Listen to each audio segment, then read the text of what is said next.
അവരുടെയൊക്കെ ആവശ്യം എന്താ, സുധിച്ചേട്ടന്റെ ഫോട്ടോ മാറ്റുക, നിന്റെ ഇഷ്ടത്തിന് ജീവി, അങ്ങനെയൊക്കെ പറയാം. എനിക്ക് തോന്നുന്നു ഒത്തിരി കമന്റ്സ് ഞാൻ കണ്ടു അങ്ങനെ. എടാ അതൊക്കെ കുഴപ്പമില്ല, അതിന് നമ്മൾ റിപ്ലൈ കൊടുക്കാം.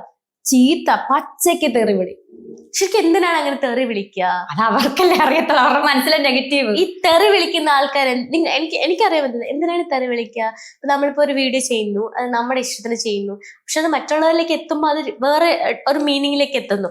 അത് എന്ത് മീനിങ്? അല്ലെങ്കിൽ ഇപ്പൊ ഈ ഒരു ഇപ്പൊ ഇത് തന്നെ നമ്മൾ എക്സാമ്പിൾ എടുക്കുകയാണെങ്കിൽ ഒത്തിരി രീതിയിലുള്ള വിമർശനങ്ങളൊക്കെ ഉണ്ട്, പറയാൻ പറ്റാത്ത രീതിയിലുള്ള കമന്റ്സ് നോക്കുമ്പോൾ തന്നെ അത് മനസ്സിലാവും. എനിക്ക് തോന്നുന്നു ഒത്തിരി വ്യൂസും അല്ല റീച്ചും കയറിയ ഒരു വീഡിയോ തന്നെയാണ്. എനിക്ക് തോന്നുന്നത് കാണുമ്പോൾ ഉള്ള ഒരു ചെറിയ ഒരു എന്താ പറയാ ഒരു വിമിഷ്ടം. ജീവനോടുള്ളപ്പോ സുധിച്ചേട്ടനെ ഒന്നും മിണ്ടാത്ത ആൾക്കാർ പോലും അങ്ങ് ഒഴുകുക സ്നേഹം. സുധിച്ചേട്ടനുള്ള സ്നേഹം കൊണ്ടല്ലേ എന്നെ രണ്ടെണ്ണം പറയണം.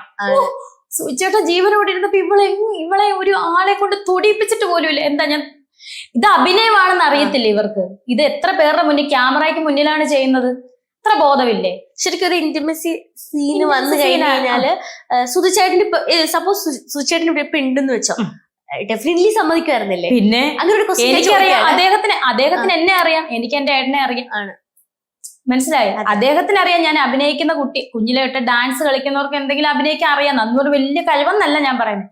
പക്ഷെ അദ്ദേഹത്തിന്റെ സപ്പോർട്ടിന് വേണ്ടിയിട്ട് ഞാൻ പുറകെ നിന്ന അദ്ദേഹത്തിന് വേണ്ടിയിട്ട്. ഇപ്പൊ